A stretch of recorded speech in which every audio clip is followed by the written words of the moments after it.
जय Shri Krishna viewers, welcome to astro intelligence videos. दर्शकों, जब भी हम ज्योतिष शास्त्र की बात करते हैं, ज्योतिष का संबंध किस चीज के साथ है? ज्योतिष का संबंध है ज्योति से, प्रकाश से, देखने से। यानी कि ज्योतिष को अगर हम सीधा सीधा कहें तो ज्योतिष का मतलब होता है कि हमें किसी प्रकाशित चीज को देखना। अब जैसे ही हम प्रकाशित चीज को देखने की बात करते हैं, मगर ज्योतिष का संबंध हमने किस चीज से लगा लिया? हमने ज्योतिष का संबंध बना दिया भविष्य के साथ। यानी कि ज्योतिष को हमने कहीं ना कहीं भविष्य को देखने के टूल के रूप में देखना शुरू कर दिया। अब भविष्य क्या है दर्शकों, एक छोटे से एग्जाम्पल से मैं आपको समझाने की कोशिश करता हूं। आप अपने घर में या घर के बाहर खड़े हैं, बाहर से एक गाड़ी गुजरती है। जैसे ही आप गाड़ी को देखना शुरू करते हो, वो आपका वर्तमान बन जाता है। मगर ऐसा तो हो नहीं सकता कि गाड़ी वहीं से चली, गाड़ी पीछे से चली आ रही है। मगर जो वो पीछे से चली आ रही गाड़ी है, हम उसको देख नहीं पाते। हम जहां से उसको देखना शुरू करते हैं, वो हमें दिखाई देनी शुरू होती है, यानी कि वो हमारे वर्तमान की घटना बन जाती है। और एक क्षण आने के बाद जब वो हमारे आंख की देखने की कैपेसिटी से या जो हमारी देखने की क्षमता है उससे बाहर चली जाती है, तो हम उसको नहीं देख पाते। गाड़ी पहले भी चल रही थी, गाड़ी बाद में भी चल रही है, मगर हम उसका सिर्फ वो एक छोटा सा पार्ट जो हम अपनी आंखों से देख सकते थे, सिर्फ हम उसको ही समझते हैं कि यह जीवन है। मगर जीवन तो पीछे से चला आ रहा है। इसको और अच्छे एग्जाम्पल से अगर आपको समझना है तो दर्शकों, आप किसी मल्टी स्टोरी बिल्डिंग के ऊपर बैठ जाइए और फिर ऊपर से नीचे देखने की कोशिश करिए। अब क्या होगा? अब आप देखिए, वो ही गाड़ी जो आप अपने घर के दरवाजे से देख रहे थे, आपके देखने की क्षमता बहुत लिमिटेड थी। आप समझ लो 200 मीटर, 300 मीटर, इससे ज्यादा नहीं हम देख पाएंगे। मगर जब हम मल्टी स्टोरी बिल्डिंग की छत के ऊपर से देखने का प्रयास करेंगे, आप देखोगे कि वही गाड़ी हमें ज्यादा समय के लिए दिख जाएगी, यानी कि बहुत डिस्टेंस ट्रेवल हो जाएगा। अब दर्शकों, इससे आप क्या समझते हो? हमारी आंख एक लिमिटेड डिवाइस है। हम अपने जीवन को बस उसी लिमिट में देख पाते हैं। इसी वजह से ना हम अपने भविष्य को प्रॉपरली समझ पाते हैं, ना ही हम अपने पास्ट को देख पाते हैं। ना पास्ट देखा गया, ना भविष्य देखा गया। यानी कि पास्ट और फ्यूचर के बीच की जो छोटी सी वर्तमान प्रेजेंट की कड़ी है, हम सिर्फ उसी को देख पाते हैं, उसी को समझते हैं कि यह हमारा जीवन है। अब दर्शकों, जब हम इस भविष्य को देखने के लिए किसी शास्त्र के अंदर की बात करते हैं, तो वो ज्योतिष शास्त्र होता है कि ज्योतिष से हम अपने पास्ट को भी देख सकते हैं, आप अपने फ्यूचर को भी देख सकते हैं। और ज्योतिष के अंदर भी कुछ ऐसे कॉन्सेप्ट्स हैं जिससे हम भविष्य को बहुत आसान शब्दों में समझ भी सकते हैं और देख भी सकते हैं। आज की वीडियो दर्शकों, मैंने आपके लिए ज्योतिष को आसान करने के लिए एक ऐसे ही कॉन्सेप्ट को आपके लिए उठाया है, और वो कॉन्सेप्ट है भावात भावम। अब ये भावात भावम आपको समझाने के लिए छोटी सी दर्शकों मैंने प्रेजेंटेशन तैयार की है। अब हम उस प्रेजेंटेशन को ही देखते हैं, उससे आप समझ पाओगे कि भावात भावम क्या है। भावात भावम का अगर हम शाब्दिक अर्थ लेते हैं तो ये आता है कि भाव से उत्पन्न होने वाला भविष्य का भाव, यानी कि भाव का भाव, भाव का भविष्य। देखिए, अब ये इसी को कॉन्सेप्ट को आपको समझना है। भाव का मतलब क्या होता है? हम इंग्लिश में इसे हाउस कह देते हैं, हिंदी में हम उसे घर कह सकते हैं। यानी कि किसी भी घर का भविष्य क्या है? हम ज्योतिष शास्त्र में 12 घरों की बात करते हैं, 12 भाव हैं हमारे। अब हर भाव का भविष्य कहां पड़ा है। जैसे हम अपने जीवन के भविष्य की बात करते हैं, तो जीवन हम एक घर है, ये समझ लीजिए, लग्न आपका घर है। जो सबसे प्रोमिनेंट भाव जो हमें मिला है वो हमारा लग्न होता है दर्शकों। यानी कि लग्न का, अगर हम भावात भाव यानी कि भाव का भाव, इसका अनुवाद घर का घर भी हो सकता है। और ज्योतिष में किसी विशेष भावक के बारे में भविष्यवाणी करते समय यह टेक्निक बहुत उपयोगी हो सकती है। अब इसको कैसे समझना है? भावात भावम यानी कि भाव का भाव, घर का घर, हाउस का हाउस। यानी सिंपल एक बात है, जो हमें जीवन मिला है उसका भविष्य क्या है। इसको हम ये भी कह सकते हैं कि हम जो हैं, जो बाहर से जो जीवन या शरीर जो दिखाई देता है, उसके अंदर क्या पड़ा है, उसका भविष्य क्या है, भविष्य के गर्भ में क्या है। तो ज्योतिष शास्त्र का ये एक बेसिक कॉन्सेप्ट है, ये है भावात भावम। इसको दर्शकों देखना कैसे है, समझना कैसे है, ये आप नीचे टेबल से, अब हम थोड़ा सा इसको नीचे चलते हैं जिससे आप ये समझ पाओगे कि इसको देखना कैसे। अब भावात भावम की जब बात आती है,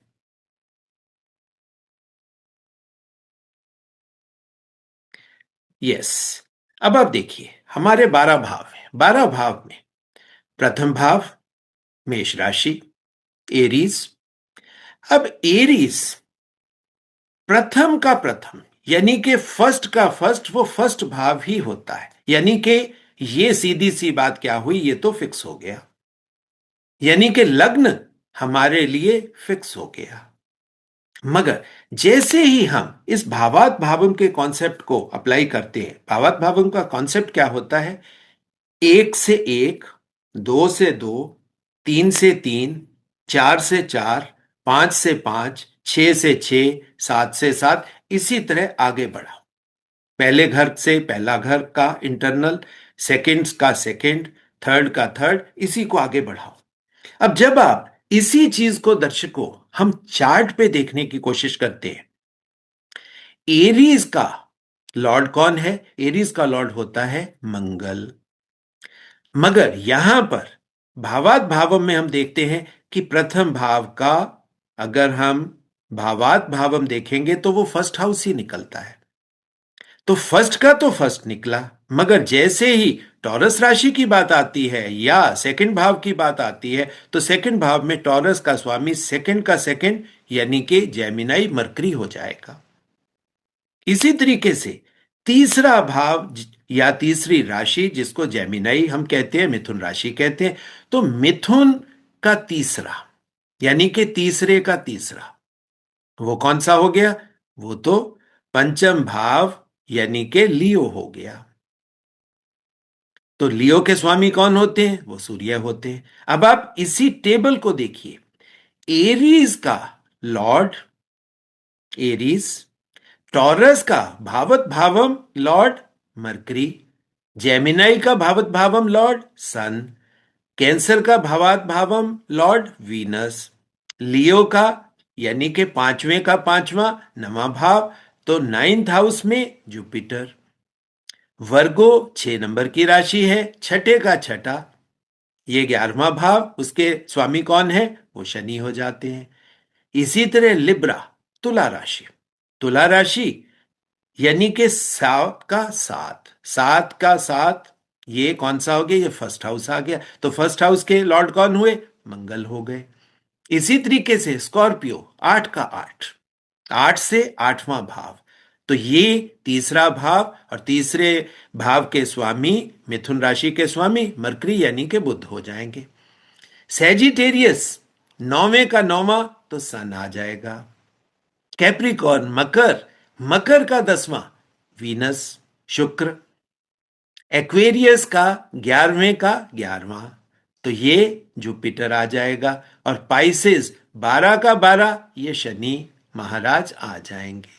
अब आप देखिए, ये यहीं पर वो ही चीजें आपके आराम के लिए लिखी हुई हैं कि जब हम किसी भी राशि का भावात भावम देखेंगे तो आपको उसको कैसे कैलकुलेट करना है ये आपके लिए डाला हुआ है।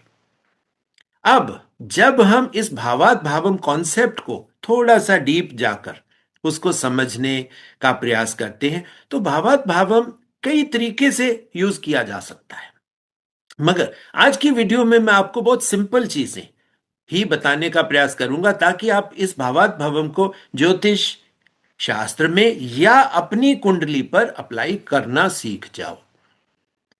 अब दर्शकों यहां पर आप समझिए, जब हम भावात भावम में जाते हैं, राशि का भावात भावम, इसको आप सीधा सीधा ऐसे समझ लीजिए कि जो लोग भी जैसे मेष राशि वाले हैं, मेष राशि के बाद वृषभ राशि, वृषभ राशि के बाद मिथुन राशि, इसी तरह तुला राशि, जब वो राशि के स्वामी, इसको आप आसानी से समझिए, जो वो राशि के स्वामी हैं, अब उनका जब भावात भावम हम देखेंगे तो वो जो स्वामी निकलेगा उस भाव का, वो प्लेनेट जो होगा वो उनके लाइफ का पाथ बताने वाला होगा, यानी कि जीवन का मार्गदर्शक प्लेनेट। ये इंटरेस्टिंग बात होती है। अब मार्गदर्शक प्लेनेट से दर्शकों आप क्या समझते हो? यानी सिंपल बात क्या है, जहां से मैंने वीडियो की शुरुआत करी थी कि आपकी दृष्टि को अब वाइड बना रहा है भावात भावम का कॉन्सेप्ट। हम अपनी आंखों से लिमिटेड देख सकते थे, मगर इस भावात भावम को यूज करके समझ लीजिए कि हम ऊंचाई पर चले गए, छत से जाकर देख रहे हैं, अब हमें बहुत दूर तक हमारे जीवन की गाड़ी चलती हुई दिख रही है। तो आसान हो गया ना आपके लिए। तो वो जो स्वामी है वो आपका मार्गदर्शक ग्रह, जैसे आजकल हमारी जो रूलिंग पार्टी है भारतीय जनता पार्टी, उसमें मार्गदर्शक मंडल बनाया हुआ है। अब इसी तरीके से आप समझ लीजिए कि आपका मार्गदर्शक ग्रह या मार्गदर्शक प्लेनेट, अब वो कौन सा हुआ हर राशि के लिए, ये जो लिखा हुआ है लाइफ पाथ प्लेनेट, आप इस सब को टेबल को याद कर लीजिए। जो भी आपकी राशि है आपके लिए बहुत क्लियरली सामने है कि भाई आप तुला राशि के हो तो आपका मार्गदर्शक कौन हुआ? मंगल। आप मकर राशि के हो तो आपका कौन सा हुआ? शुक्र। आप मीन राशि के हो तो आपका कौन सा हुआ? शनि। ये जो रिलेशनशिप है ये दर्शकों आपको अपने जहन में बिठा लेना है। इससे क्या है कि आपकी देखने की क्षमता, भविष्य को देखने की क्षमता आप समझ लीजिए बड़ी हो गई।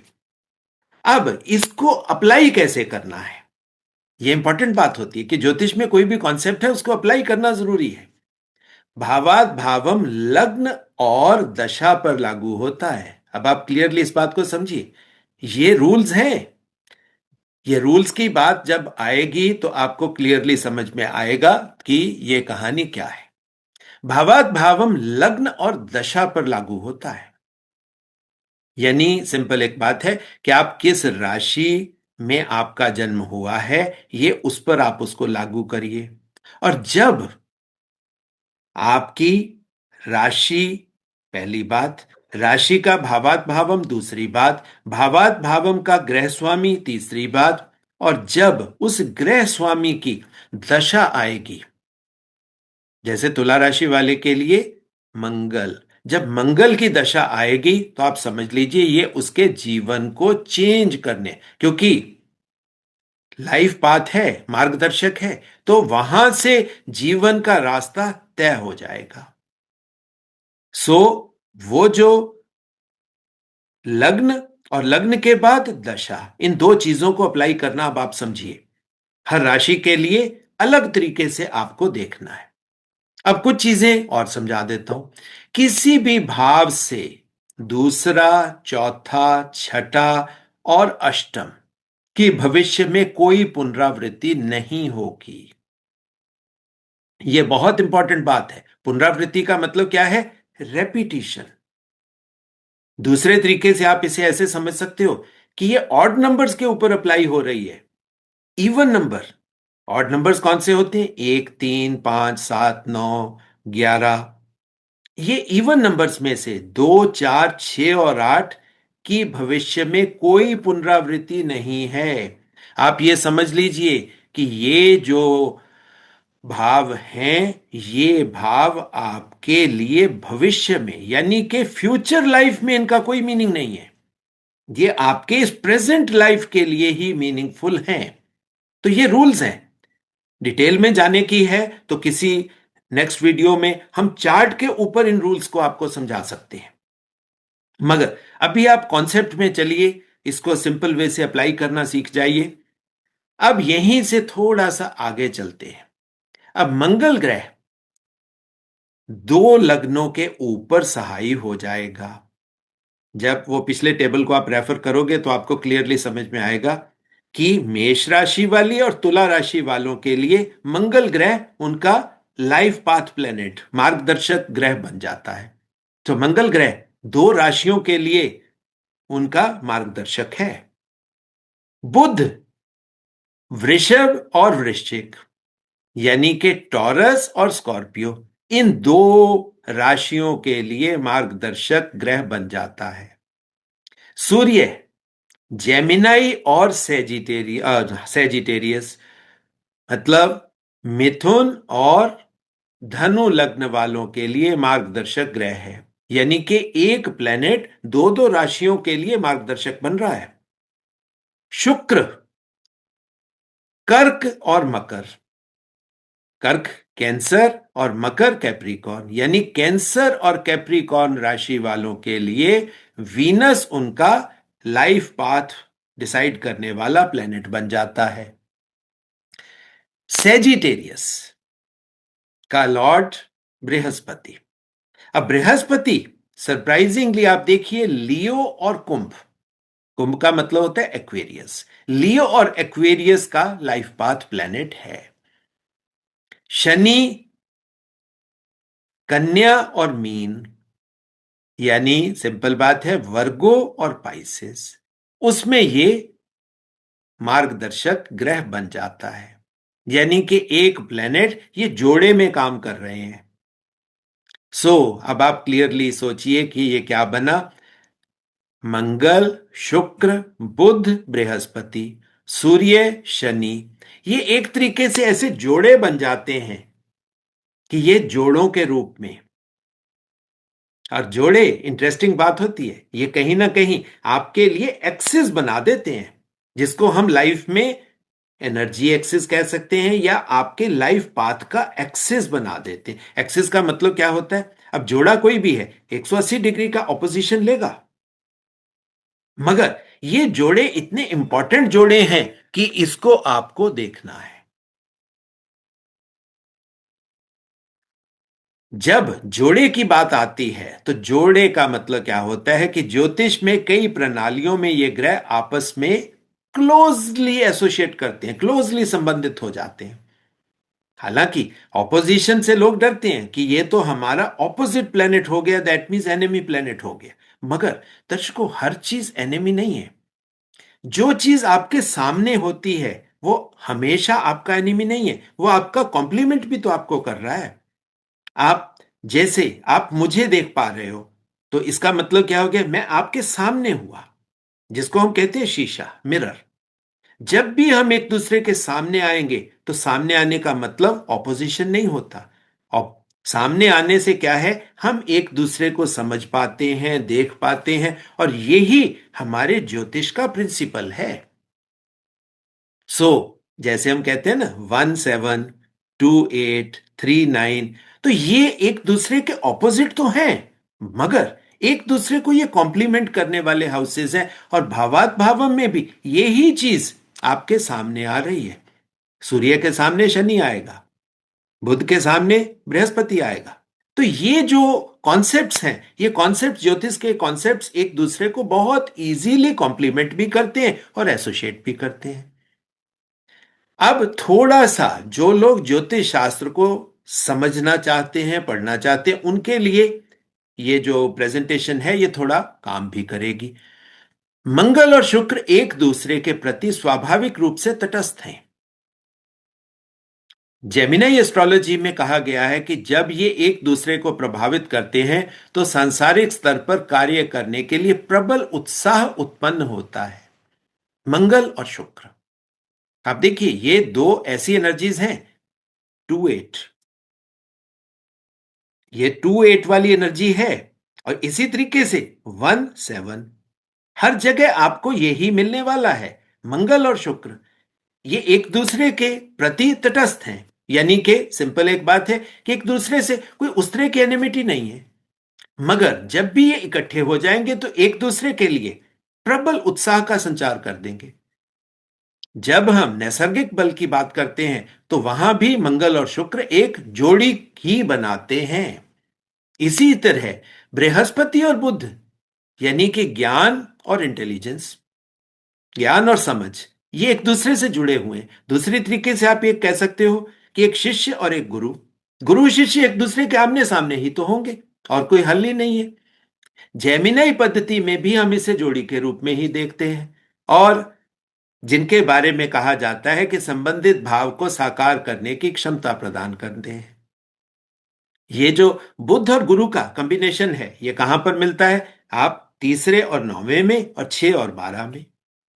अब आप देखिए ये इस तरह की जोड़ियां हैं। जब जोड़ियों को आप देखोगे तो आपका चार्ट ऐसे ही बना हुआ है, जोड़ी के रूप में ही ये काम है। ये कोई ऑपोजिशन नहीं है, ये एक दूसरे को कॉम्प्लीमेंट ही कर रहे हैं।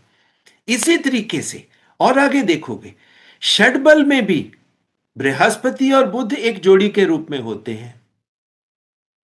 बट थोड़ा सा जब हम और चीजों को आगे देखते हैं, सूर्य के साथ मिलकर ये एक नेचुरल ट्रायड बनाते हैं। ट्रायड का मतलब होता है त्रिकोण, त्रिभुज, त्रिमूर्ति।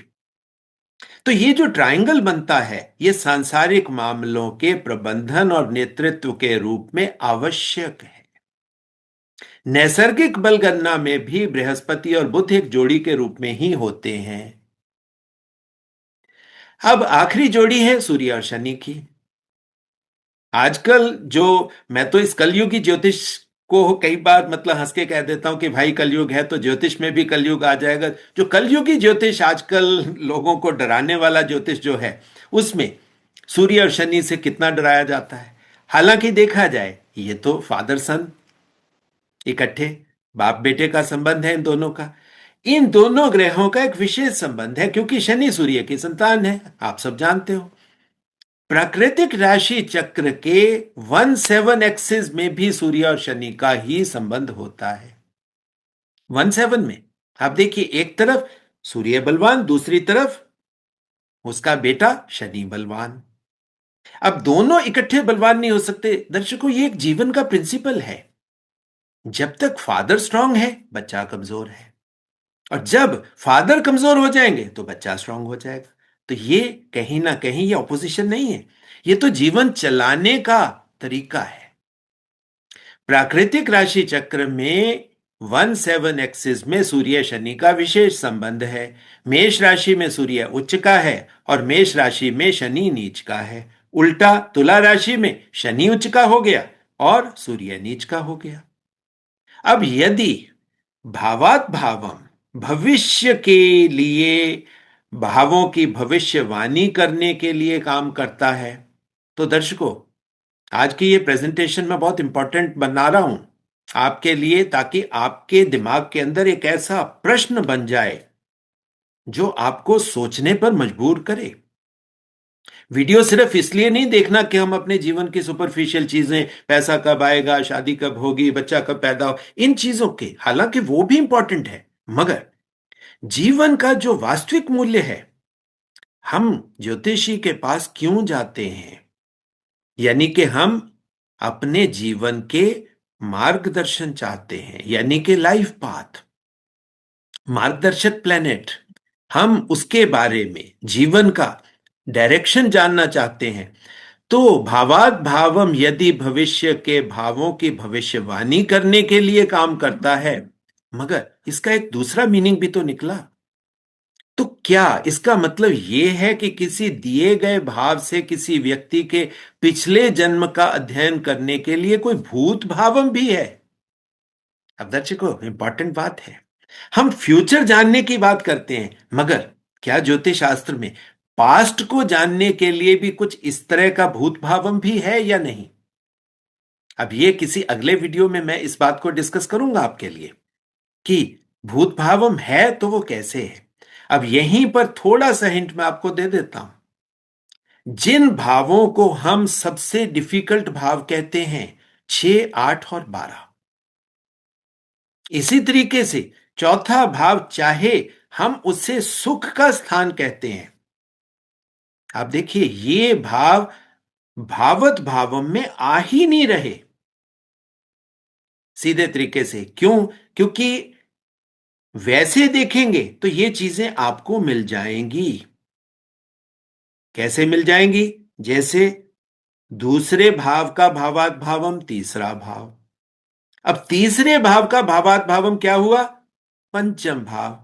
तो चौथा भाव छूट गया। इसी तरीके से आप चौथे भाव का भावात भावम देखोगे तो सातवां भाव। अब 6 नंबर का भाव बीच में से गायब हो गया यहां पर। इसी तरीके से आगे बढ़िए, पांचवें का पांचवा नवम भाव, तो 8 नंबर बीच में से मिस हो गया।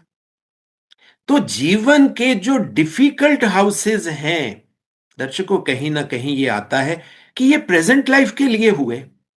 बाकी भावों से तो हम फ्यूचर की गणना कर रहे हैं, फ्यूचर के बारे में देख रहे हैं, उसके ग्रह स्वामी को भी देख रहे हैं, मगर 4, 6, 8 और उसके बाद 10 और फिर 12, ये भावात भावम में नहीं आ पा रहे। तो इसका मतलब क्या हुआ कि ये भाव हमारे प्रेजेंट लाइफ की चीजों को, प्रेजेंट लाइफ के कर्मों को, जो हम एक जीवन में अपने चॉइस से करते हैं, फ्री विल से करते हैं, यानी कि बाकी चीजों में फ्यूचर अवेलेबल है, यानी कि वहां से आपका फ्यूचर बनता है। यहां पर आप जो भी करोगे इस जीवन का इसी जीवन में रह जाएगा। इसको दर्शकों कैसे समझ सकते हो? इसको समझने के लिए अब आपके लिए मैं सीधा आपसे रूबरू होता हूं। अब आप देखिए, चतुर्थ भाव आपका सुख स्थान है।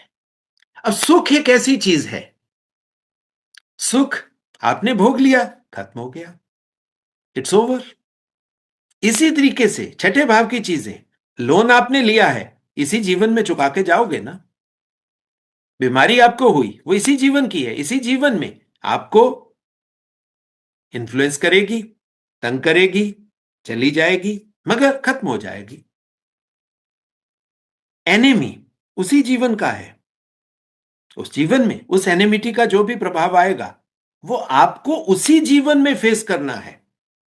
तो दर्शकों ये इंपॉर्टेंट बातें हैं कि 4, 6, 8, 10, 12 ये भाव ऐसे हैं, ये भाव आपके प्रेजेंट लाइफ की चीजों को गवर्न करते हैं। यहां पर पास्ट तो शायद निकल जाए, वो किसी अगले वीडियो में मैंने आपको बोला कि वो रिसर्च मैंने भी अभी तक नहीं करी।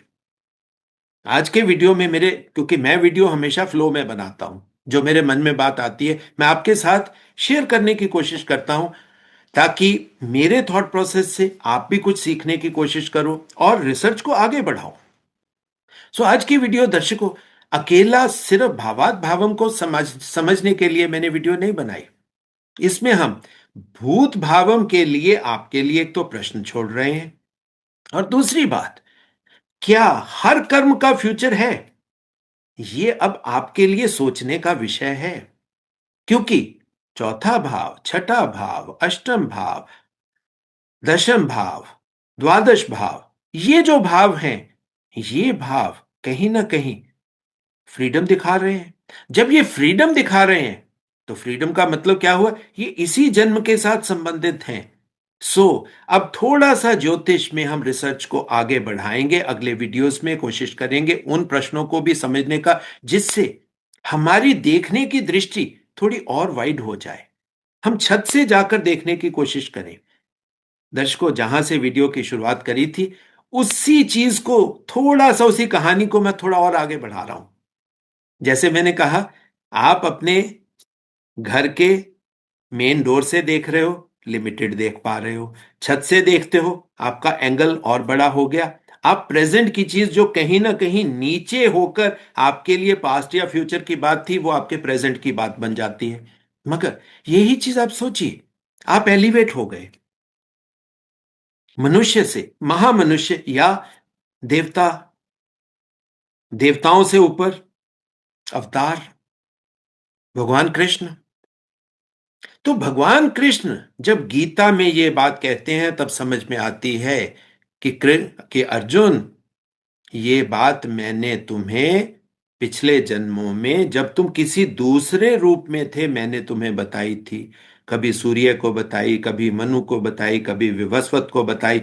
तो ये बात समझ में आती है कि जब कोई इंसान उस तरह से डेवलपमेंट ले ले, जिसको हम एनलाइटनमेंट की बात मतलब कहते हैं, वो डेवलपमेंट यानी कि हम यहां से और ऊपर चले जाएं और ऊपर से जाकर देखेंगे, तो भविष्य तो बच्चों का खेल हो जाएगा। तो भगवान कृष्ण के लिए भविष्य नाम की कोई चीज है ही नहीं। ना वहां पर कोई भूत है और ना भविष्य है, वहां पर सब कुछ ही प्रेजेंट है। उनके लिए तो जीवन अब चलती हुई चीज है, बस आज है कल नहीं है, उनके लिए उससे कोई फर्क नहीं पड़ा। तो चेतना जिस लेवल पर ऊपर चली जाएगी, भूत और भविष्य डिफरेंट हो जाएगा। हमारे लिए जीवन को समझने के लिए ज्योतिष भावात भावम ये कॉन्सेप्ट काम करते हैं। तो दर्शकों, ये था मेरा सोचने का तरीका और आपको समझाने का तरीका कि भावात भावम को आप इस्तेमाल करिए ज्योतिष शास्त्र में। उसके थ्रू आपको जीवन में आपकी दृष्टि थोड़ी वाइड हो जाएगी। आप आसानी से समझ पाओगे कि भाई ये मेरा मार्गदर्शक प्लेनेट है, इसके थ्रू मैंने काम करना है। जब उसकी दशा आएगी मेरा जीवन बदलेगा। तो ये जो कॉन्सेप्ट्स हैं आप इनको अप्लाई करिए। बाकी जो निवेदन हर वीडियो के अंत में मैं आपसे करता हूं वो इस वीडियो में भी कर रहा हूं। दर्शकों, एस्ट्रो इंटेलिजेंस इसी तरीके के वैदिक ज्ञान का इकलौता चैनल है जहां पर धर्म, साहित्य, साइंस और जितने भी बढ़िया ग्रंथ या नॉलेज हो सकती है उन सभी को मिलाकर पिरोकर एक माला के रूप में आपके सामने पेश करने का प्रयास किया जाता है। इस चैनल को आपके ज्यादा से ज्यादा प्यार की जरूरत है ताकि ज्ञान की गंगा घर घर तक पहुंचे। बाकी जो दर्शक अपने चार्ट्स मुझसे एनालाइज करवाना चाहते हैं या जो लोग रिसर्च और ज्ञान लेना चाहते हैं, हमसे जुड़िए।